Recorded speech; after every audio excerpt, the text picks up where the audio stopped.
Yo renuncio a la muerte, a la prueba, al dolor, a la aflicción, a las palabras de muerte de otras personas a mi alrededor. Y aquí quedan muchísimos huesos sobre la faz del campo y, por cierto, secos en gran manera. Y me dijo: hijo de hombre, ¿vivirán estos huesos? Y dije: Señor Jehová, tú lo sabes.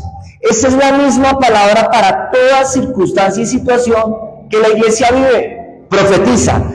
Hoy Dios le dice a la iglesia: profetiza. Todo lo que habla esta palabra es profetiza. No hay, escuche, otra palabra diferente en este día. Hay que aprender a profetizar.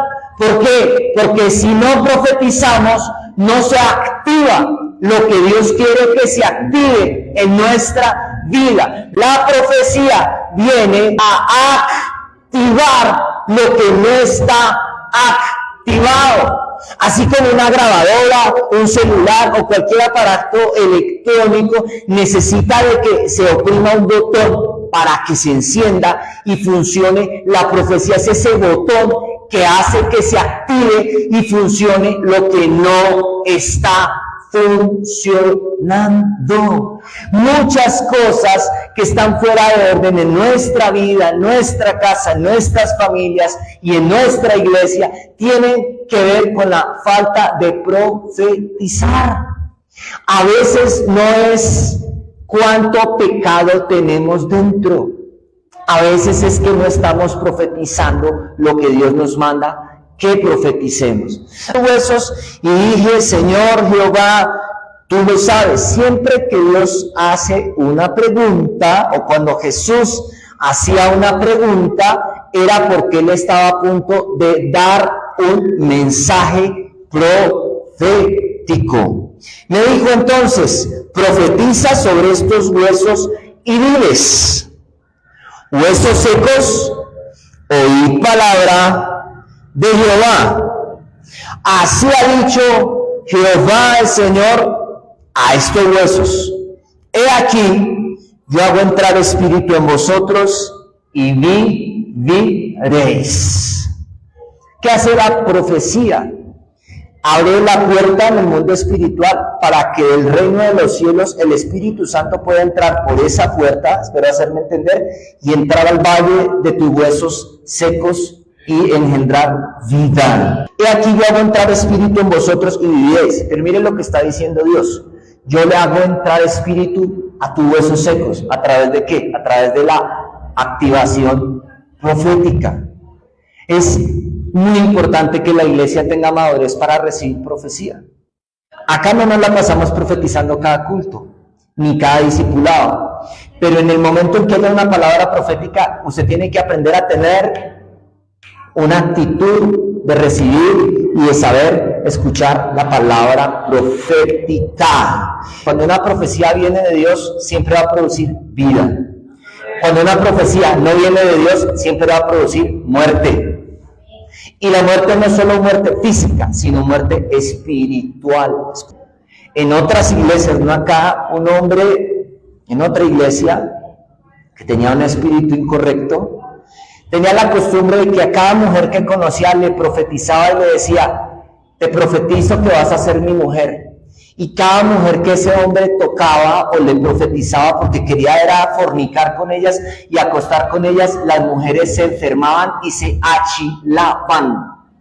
Usted sabe en Colombia que es que una mujer se achila, se pone fea, el pelo se le pone feo, era bonita, tenía buen cuerpo, y de un momento a otro se seca. ¿Por qué? Porque esa profecía no es de Dios, y como no es de Dios, solamente produce muerte. Tú vas a ver gente que va a otras iglesias o que está de iglesia en iglesia y tiene la costumbre de vez en cuando de estar dando profecía, a estar dando palabra de Dios sin Dios haberlos mandado. sin ser ministros, sin estar consagrados, sin tener un ministerio verdadero, sin tener una unción verdadera, sino que simplemente sueltan palabras, sueltan palabras. He conocido gente que vino incluso a este lugar a dar palabra y Dios no los mandó. Cuando dieron palabra, lo único que trajeron fue muerte y se quedaron. Evalúa qué cosas en tu vida están secas. ¿Qué área de tu vida está seca? Por ejemplo, ¿cómo está tu vida espiritual? ¿Cómo está tu vida de oración? ¿Cómo está tu vida de intimidad con Dios? ¿Y cómo está tu estudio de la palabra y tu vida de ser constante en congregarte en la iglesia? Si en esa área estás seco o seca, es porque o has profetizado mal o te profetizaron mal y escuchaste gente que no tenías que oír. Te voy a poner ejemplos concretos para mostrarte que hay cosas y palabras que te secan y que nos secan.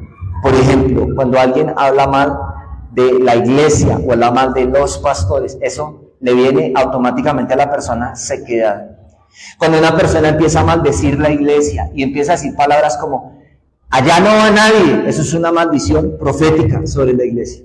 Eso allá no se llena, es que no se va a llenar, porque el que está diciendo esto está bajo un espíritu que no es de Dios. Es que la gente no se queda. Esas son profecías de maldición. No, si no vaya el pastor lo regaña, eso se llama maldecir y hablar mal del siervo de Dios. No, yo voy allá, pero me da sueño y me duermo. Eso es profecía de muerte y trae sequedad. El pastor de la iglesia más grande de Colombia estaba en una limusina y estaba con su esposa en los años 90, eran jóvenes y muy bellos ambos, y estaban con un falso profeta, un profeta que se torció. Y el profeta se queda mirando al famoso pastor y le dice: fulano, pastor fulano, yo veo sobre usted al espíritu de la muerte. Y el pastor de una tuvo discernimiento y le dijo: usted es un profeta, ¿cómo me lanza esa profecía de muerte? Inmediatamente hizo parar la limusina en medio de una carretera muy larga que estaba completamente sola, y el pastor, que tiene muchísima autoridad, le dijo a este profeta: usted se baja de este carro ya, y a partir de hoy todas las puertas y las iglesias donde usted lo reciben para profetizar le quedan completamente cerradas, y corre por mi cuenta que va a ser así. Lo bajaron de la limusina al profeta que maldijo a este pastor con esa profecía de muerte. Luego él vino a Bogotá del viaje y en menos de 2 días recibió un atentado donde casi lo matan. 5 tiros con una metralleta. Y él cuenta cuando sobrevivió a ese atentado, después a sus líderes, a sus pastores, discípulos más cercanos, les dice: yo cometí un error con este profeta, y es que yo no anulé la maldición que él me lanzó. ¿Cuántas veces la gente lanza profecías de maldición sobre nosotros? En la iglesia a veces son las mismas personas de la iglesia las que maldicen a los pastores, las que maldicen a los hijos de los pastores, las que maldicen la alabanza, las que maldicen los grupos de alabanza. ¿Qué pasa con los grupos de alabanza? Se secan, se caen, se desanima la gente. Hay gente que sale y empieza a hablar de la iglesia, y empieza a desear que la iglesia se acabe, y empieza a desear que la iglesia se seque. Y la iglesia se empieza a secar, casi que se acaba. Pero no se acaba porque Jesús prometió que ningún arma forjada contra nosotros prosperará. Pero sí hay un efecto que causan esas palabras proféticas de muerte. El que era el traductor de Jimmy Swaggart estaba diciendo una cosa en una predicación en un estadio, y él dijo esto en inglés. Dijo, le dice al traductor Stanley Black, le dice Jimmy Swaggart al estadio, pero en inglés, hablando en inglés, le dice: Dios ha escogido este ministerio para salvar el mundo. El traductor no quiso traducir, volvió y repitió en inglés y no quiso traducir. Volvió y dijo por tercera vez: Dios ha escogido este ministerio para salvar al mundo entero. Y al traductor no le pareció lo que Jimmy Swaggart estaba predicando. Escúchenme que esto es una historia de la vida real. Al final, Jimmy Swaggart humilló al traductor y le dijo, ¿por qué no tradujo lo que yo le dije que tradujera? Y él le dijo, porque eso es una herejía. Porque aunque usted le predique a millones de millones y al mundo entero, es una herejía decir que Dios escogió su ministerio para salvar el mundo. Dios escogió fue a toda la iglesia para salvar al mundo entero, no solamente su ministerio. Entonces Jimmy Swaggart, enojado, lo humilló y le dijo, usted es un simple traductor, usted no es nadie. Y le dijo, yo soy el ungido de Dios, a quien Dios escogió, a quien Dios ungió para ganar y salvar millones de almas. Usted siempre será un simple traductor, un pobre traductor, usted no es nadie. Ese día el traductor salió del estadio y llegó a la casa llorando. Él llega llorando y la esposa lo mira y le pregunta, ¿por qué estás llorando? Y Stanley Black le dice a su esposa, hoy vi caer a Jimmy Swaggart, y en ese año Jimmy Swaggart cayó. ¿Cuánta gente, por un enojo, por un desacuerdo, lanza una maldición contra uno? Yo estoy seguro de algo, muchas enfermedades que pasamos puede ser por algo físico, por algo en el cuerpo, pero yo te quiero decir por experiencia espiritual, muchas de las enfermedades que pasamos son producto de maldiciones que otras personas lanzan sobre nosotros. Hay crisis en los matrimonios, en las iglesias, que hacen parte del proceso para luego Dios entregarle a uno cosas mayores y cosas más grandes. Pero hay crisis y hay situaciones que vienen simplemente porque alguien más lanzó una palabra contra ti, te la dijo, o está hablando a espaldas tuyas, o está diciendo cosas, y al final esas palabras se terminan cumpliendo. Quiero que entiendas que no todo lo que alguien diga y se cumpla lo vuelve un profeta de Dios. No todo lo que alguien dice que se cumpla lo hace un profeta de Dios. No todo lo que alguien diga que profetice y se cumpla viene de Dios. Como el ejemplo que puse del pastor, del profeta que lo maldijo con un espíritu de muerte. O como lo que pasó con el traductor de Jimmy Swaggart. Escúcheme, quiero ponerlo en contexto. Si un siervo de Dios está fallando, la Biblia dice en el Nuevo Testamento, no juzgues al siervo ajeno. No juzgues al siervo que... O sea, si es el siervo de Dios, ¿quién tiene que tratarlo? ¿Quién lo tiene que corregir? Pero yo no estoy hablando solo de eso, solo estoy poniendo un punto para decir muchas cosas. O sea, Dios es el que disciplina. Dios es el que corrige. Hebreos 12, por ejemplo, dice que Dios al que ama disciplina y azota a todo el que recibe por hijo. Es decir, ¿quién pone las disciplinas? Dios. ¿Quién pone el castigo? Dios. ¿Quién pone la penitencia en el buen sentido de la palabra? Dios. Nuestro deber es aprender a dar la palabra sin maldecir a nadie. Y aprender a recibir la palabra sin maldecir al que está dando la palabra. Nunca Dios se mueve donde hay profecías que no vienen de Él. No puede ser el profeta más famoso, el profeta de Dios más famoso. Y puede profetizar bueno o malo, pero si no es Dios el que está hablando, no se cumple. Pero si es un verdadero profeta de Dios, tarde o temprano lo que Dios habla a través de su boca se cumple. ¿Por qué se cumple? Diga fuerte todos conmigo, diga cumplimiento. Todo lo que Dios ha dicho tiene cumplimiento. Lo que está escrito lo habló Dios, así lo haya hablado Ezequiel, así lo haya hablado Moisés, así lo haya hablado Elías, así lo haya hablado Eliseo, así lo haya hablado Juan, Pedro. Cuando hay sequedad, las cosas están incompletas. Por ejemplo, hay gente que tiene toda la salud, pero no tiene la prosperidad. Y hay gente que tiene toda la prosperidad, pero no tiene la salud. Hay gente que tiene el hogar bonito, pero algo falta.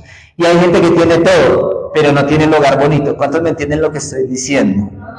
Hay algo que está incompleto. Y tú tienes que entender que cuando tú estés incompleta o incompleto en algo, no te tienes que sentir juzgado, sino que tienes que recibir la palabra. Es porque entrado se queda en algún área o en varias áreas de tu vida.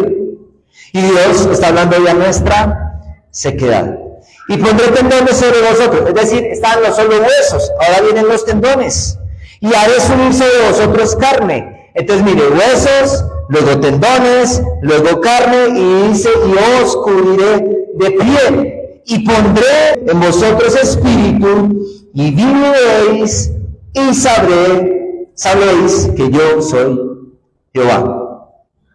Profeticé pues como me fue mandado, y hubo un ruido.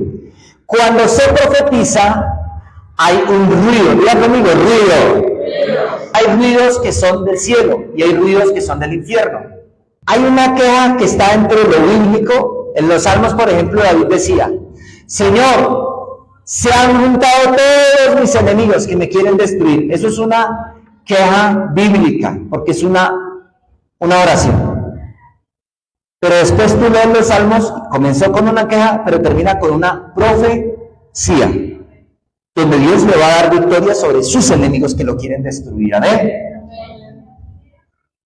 Pero hay una queja que no es bíblica, y es cuando la persona tiene mala cara, hace mala cara, tiene mala actitud.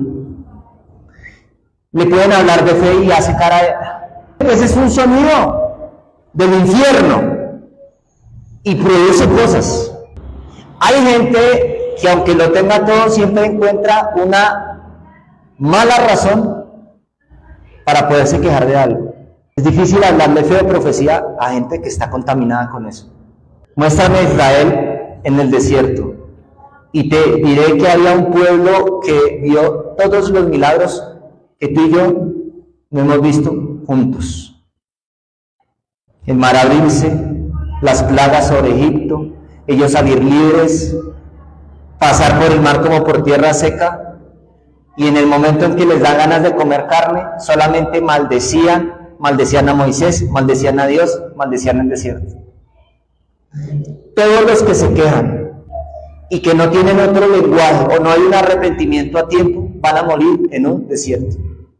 ¿Y en un desierto qué hay? Sequedad. ¿Sí? ¿Se acuerda de Ray Kroc? ¿Se acuerda de esa historia? Si usted la puede ver, véala. Porque en el caso de él, quiero decir, no todas las mujeres secan al marido, pero el hombre es un reflejo de la mujer que tiene. Si un hombre no tiene visión, no sabe para dónde ir, y está más perdido que Adán el día de la madre, de pronto algo tenga que ver la mujer que tiene al lado. Si un hombre está casado y el hombre siempre está mal arreglado y está degenerado, ¿de quién es la responsabilidad? No estoy diciendo que la mujer tiene que lavar y planchar. Lo que estoy diciendo es que una mujer que quiera ver bien a su hombre le va a decir, báñese, afeítese. Bueno, usted me ve que yo estoy descansando mi piel, pero le va a decir, arréglese bien. O le va a decir, ese color no le queda, ese azul con ese floripondio de abajo no le queda. Y mucha sequedad de los hombres es por causa de las mujeres. Hay mujeres que maldicen al hombre, le dicen, usted no es hombre, usted cuando se va a volver hombre. Esas son profecías de maldición. De pronto el hombre por profecía no se vuelve homosexual, pero se va a secar. De pronto el hombre no se vuelve adúltero, ni se vaya de la casa, pero se va a secar. Los hijos son el reflejo de la mujer que hay en la casa. Dice Proverbios, el hijo consentido es vergüenza de su madre. No dice de sus padres, dice de su madre. Un hijo malcriado, que hace berrinches, que no le hace caso a nadie, que no respeta a ninguna autoridad, es simplemente el reflejo de la mamá que tenga. Mi esposa con una sola cara, los hijos obedecen. Ella solo con cambiar el tono de voz, hasta Isabela que no la ve, pero la escucha y la siente, cambia la actitud. ¿Por qué? Porque cree que ya los niños son felices escuchándola a ella. Porque la mujer es o la influencia para bien o la influencia para mal. Nunca me diga que el hombre es el culpable de todo. Tampoco estoy diciendo que la mujer es culpable de todo. Solo te estoy hablando de la sequedad. Una mujer puede secar a un marido en una semana. ¿Aló? Una mujer puede secar a un hijo en una semana. Si usted quiere que las cosas cambien, cambie sus pensamientos y cambie sus palabras. Profeticé pues como me fue mandado y hubo un ruido mientras yo profetizaba. ¿Cuáles son los ruidos de Dios? Lo contrario a la queja, lo que estamos leyendo, las profecías buenas. Poder hablar, como lo vamos a hacer al final, lo bueno. Por ejemplo, tú lees en el Génesis donde Caín, antes de matar a Abel, Caín estaba envidioso porque Dios prefería a Abel. Hay gente que se molesta si el favor de Dios no está sobre ellos, sino ven el favor de Dios sobre otros.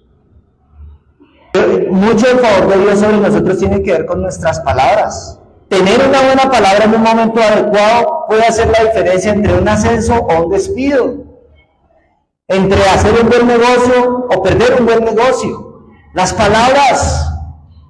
Cuando José está siendo entrevistado por Faraón, ¿por qué lo escogieron a él? Por sus palabras. Él interpreta los sueños, habla de las vacas gordas, de las vacas flacas, del trigo hermoso y del trigo horrible que se comía, el trigo bonito, que eran 7 años. Buenos, 7 años malos, vacas flacas, vacas gordas. Pero al final José, ¿qué le dice a Faraón? Teniendo la unción y teniendo el poder para profetizar, José simplemente le dice: búscate un hombre que sea un buen administrador y ponlo a administrar la tierra para que el hambre no destruya Egipto.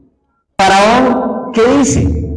¿Dónde hallaremos a otro hombre como José, que está lleno del espíritu de los dioses o del Dios de arriba que él no conocía, pero que lo pudo ver, que lo pudo percibir porque fue el único que le leyó el sueño, fue el único que se lo interpretó, fue el único que le dio la solución al problema que estaba teniendo? A veces es más importante un profeta que puede dar una palabra de sabiduría, de ciencia exacta para la solución de un problema, que no solamente un predicador que predica cosas bonitas. Es más importante eso.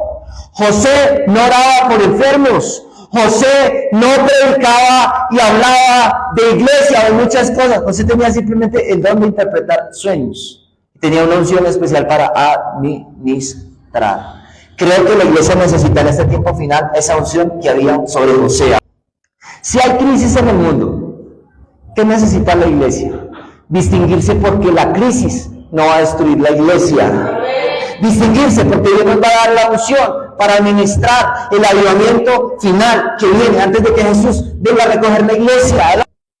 Faraón estaba pues asombrado por los sueños, porque Faraón decía: ¿pero qué será estos sueños? O sea, no tenía ni idea, pero él estaba en su espíritu conmovido por los sueños y decía: estos sueños están raros, estos sueños no me dan paz, no es de bendición lo que estoy soñando. ¿Qué será? Cuando viene la respuesta, Faraón vuelve a la calma, vuelve a la tranquilidad, porque entiende cuál era el mensaje de parte de Dios a través del sueño. Si la iglesia sabe, como José, interpretar los tiempos, la escasez no va a tocar nuestra casa. Pero hay que aprender a profetizarlo, a hablarlo, a decirlo y a caminar en ello. Te estoy diciendo hoy, viene un avivamiento como nunca lo ha habido. Pero José, cuando profetiza, está hablando de algo que parecía imposible que pasara, porque era el tiempo de mayor abundancia. Y él dice: va a haber abundancia, pero después de esos 7 años de abundancia van a haber otros 7 años donde va a haber hambre como nunca sobre la tierra. Y le da toda una estrategia, usted la puede leer en Génesis. Acá el tema es aprender a hablar, a profetizar y a leer los tiempos. Leer los tiempos. ¿Usted se ha dado cuenta cuánta gente que se fue a Estados Unidos a vivir se están devolviendo para Latinoamérica? Dios siempre trajo una palabra en el peor tiempo, en el peor momento, en la peor crisis, e hizo diferencia entre el justo y el impío, entre el que le sirve y el que no le sirve a Dios. Y mire, y aquí tendones sobre ellos, y la carne subió y la piel cubrió por encima de ellos, pero no había en ellos espíritu. Pero que entienda que la sequedad es un área de la vida donde el Espíritu Santo no puede gobernar. Eso es sequedad. Usted puede tener éxito en el trabajo, pero si usted no se mete en serio con Dios, se va a secar. Usted puede tener éxito en la empresa, en el empleo, pero si usted no busca a Dios, se va a secar. ¿Me entiende lo que estoy diciendo? No estoy maldiciendo a nadie, estoy dando una enseñanza y estoy advirtiendo. Hay gente que cambia a Dios cuando Dios les da el empleo. Buscan a Dios en el desempleo. Cuando Dios les da el empleo, no vuelven a la iglesia. El hogar más bonito. Si no busca a Dios, se va a secar. Los hijos más lindos, los más inteligentes, si no buscan a Dios, tarde o temprano, esos hijos se van a secar. Porque sequedad es ausencia del Espíritu Santo. Sequedad no es ausencia de dinero. Escuche, pero ausencia de dinero es síntoma de sequedad espiritual. La salud, cuando empieza a fallar, es un síntoma de sequedad. Dicen los salmos, lo cantamos aquí en una canción del pastor Freddy Rodríguez: mientras callé, toda mi fuerza decayó. Toda mi fuerza decayó. Y el salmo dice: mi verdor se convirtió en sequedades. Es decir, la persona más fructífera se puede secar si permite el pecado, si permite la ausencia de Dios en su vida. ¿Qué es la sequedad? Ausencia del Espíritu de Dios, ausencia de Dios. ¿Qué trae al Espíritu Santo o qué lo aleja? Nuestras palabras. En tu espíritu en ellos, ¿y qué? Piense en el área de su vida que está seca y usted lo va a confesar. Y entró espíritu de vida en ellos, y ellos ¿qué? Y estuvieron sobre sus pies, y un ejército grande en extremo. O sea, era un valle de huesos secos, donde había muchos huesos, pero estaban sin forma.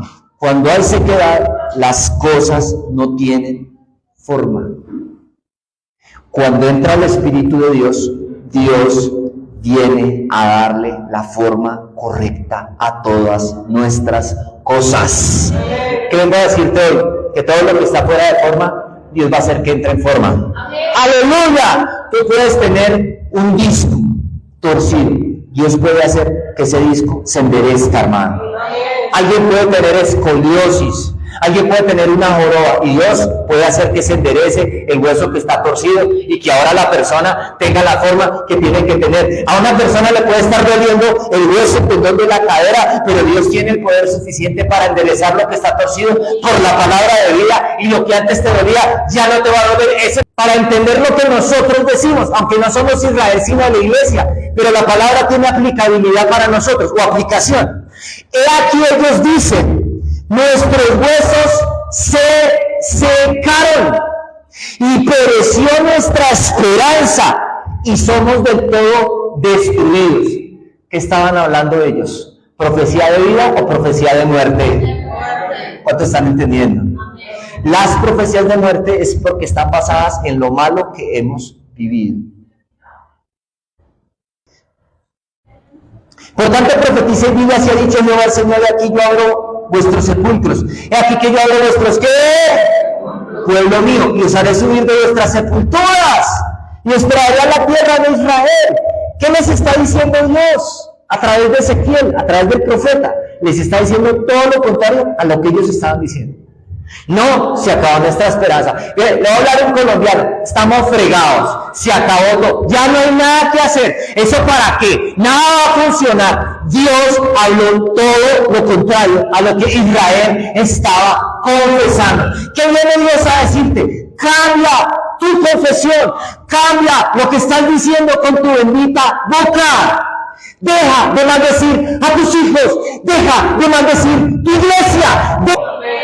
¿Quieres la palabra de Dios hoy? ¿Sí o sí? Deja de maldecir.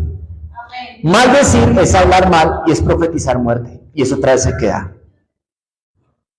Y sabréis que yo soy Jehová cuando abra vuestros sepulcros y os saque de vuestras sepulturas, pueblo mío. En otras palabras, Dios está diciendo: mi pueblo no lo cree, va a estar seco. No hay que hacer nada más, solo escoger la Biblia, creerla y saber cuando Dios habla y hablarla.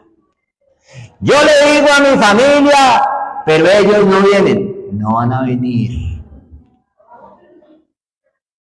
Yo le digo a mi mamá, pero ella no viene, su madre nunca va a venir. ¿Por qué? Porque usted con su boca no la deja. Yo le digo a mi hija, pero ella no hace caso, no va a hacer caso. ¿Por qué? Porque usted lo está diciendo. ¿Cuántos hombres le dicen a la esposa prostituta, para no decir otra palabra grosera? Y la esposa se va a volver prostituta. ¿Por qué? Porque el marido la está maldiciendo. En Corea había una señora, y con esto finalizo, que llegó a la iglesia del pastor Cho, que ya murió el año pasado, el pastor Cho. Y le dice: pastor, mi hija es una prostituta de lo peor y se acuesta con todos, pero no solo con todos y cobra dinero, sino que también se acuesta con los amigos de mi esposo. Es humillante, ella es una prostituta de lo peor. Estoy desesperada, pastor, no sé qué hacer con mi hija, porque le abre las piernas a todo el mundo. Y el pastor le dice a esa mamá: su hija nunca va a cambiar, porque usted lo único que confiesa es que ella es una prostituta. Le dijo: arrepiéntase, pídale perdón a Dios y cambie su confesión. Y usted va a ver que su hija va a cambiar. Y ella, a regañadientes, hizo caso y empezó a profetizar como el pastor Cho de Corea, la iglesia más grande, la iglesia cristiana que tiene 1 millón de miembros en Corea, la más grande del mundo. Empezó a profetizar la señora, conforme le enseñó su pastor. Y ella empezó a coger una fotografía de su hijo, profetizar y a decir: Señor, gracias porque mi hija es una sierva de Dios. Señor, gracias porque mi hija es una sierva de Dios. Gracias porque mi hija sale de la prostitución y ahora te va a servir. ¿Sabes qué pasó con la hija? Ella solita dejó la prostitución, se arrepintió, se metió a la iglesia y hoy día es una de las pastoras de la iglesia del pastor Cho. Lo que la mamá hablaba. Tuve el privilegio, antes de que oremos, de conocer a un pastor en la misión carismática llamado Douglas Vergara. Él era un ñero o malandro, dirían los venezolanos. Un ñero completo. Pero no solo era un ñero, tenía un grupo de ladrones y él era el líder de ese grupo de ladrones. La mamá, que se convirtió en ese tiempo, iban con la hermana. Cuando él llegaba drogado, marihuana, drogas, licor, y estaba durmiendo, ellas cogían con aceite y entraban al cuarto del pastor Douglas y ellas profetizaban: Señor, mi hijo no será más un ladrón, mi hijo no será más un drogadicto, mi hijo no será más un ratero, no será más un criminal, sino que él será un pastor, él será un hombre de Dios, él será alguien lleno del Espíritu Santo. Para no hacer más larga la historia, el pastor Douglas se volvió muy famoso porque él estudiaba en el colegio en el que estudiaban las hijas de la pastora Esperanza de Jiménez, pastora también de la misión carismática. Y entonces fueron las hijas de ella que empezaron a orar también por el pastor Douglas y se lo llevaron a un encuentro de jóvenes. El bus ya iba a salir, él llegó tarde ese día y todo el bus lleno estaban esperando al famoso Douglas. Llega el pastor Douglas en ese tiempo con su cara, con su pinta de ñero, de malandro, y dicen: ¿usted es Douglas? Bueno, siga que ya se iba a quedar el bus. Él llega al encuentro, en el encuentro el pastor César Castellanos lo coge sin conocerlo y le dice: usted joven, venga para acá, así dice el Señor, yo te saco de la droga, te saco de la delincuencia y te haré un pastor de multitudes y predicarás en las naciones de la tierra, hermano. Es uno de los pastores más usados por Dios hoy, hermano. ¿Por qué? Porque una mamá se atrevió a hablarlo con la boca. No se fijen tanto en qué está viendo con los ojos, sino qué dice la Biblia, que usted tiene que confesar con la boca y confiéselo. Si usted no puede creer, vamos a volver a ver multitudes como nunca antes en esta iglesia. Si no puedes creer, dilo. Multitudes van a venir a esta iglesia para la gloria de Dios. Y pondré mi espíritu en vosotros y viviréis y os haré reposar y os haré creer sobre vuestra tierra, y sabréis que yo Jehová hablé y lo hice, dijo Jehová. Vamos a tener reposo, ya no vamos a estar preocupados. Viene un tiempo donde nada nos volverá a preocupar, nada nos volverá a preocupar, nada nos volverá a estresar. Viene un tiempo donde estaremos tranquilos, donde la gente de afuera estará azarada, preocupada, pero nosotros tendremos tranquilidad.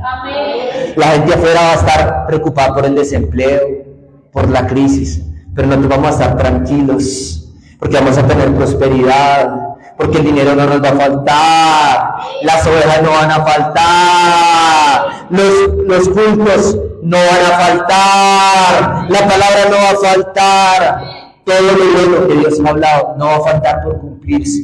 La palabra dice, ni una sola palabra de la que Jehová le habló a Josué dejó de cumplirse, sino que toda palabra que Dios le dio a Josué se cumplió. Toda palabra que Dios le dio a Ezequiel se cumplió. Toda palabra que Dios le dio a Moisés se cumplió. Toda palabra que Dios le dio a Pablo se cumplió. Toda palabra que Dios le dio a Giovanni Rodríguez se cumplió. Toda palabra que Dios le está dando allá a los niños se cumplió. ¡Aleluya! ¿Qué vamos a hacer hoy? Vamos a profetizar, pero yo me despido, somos luz a las naciones.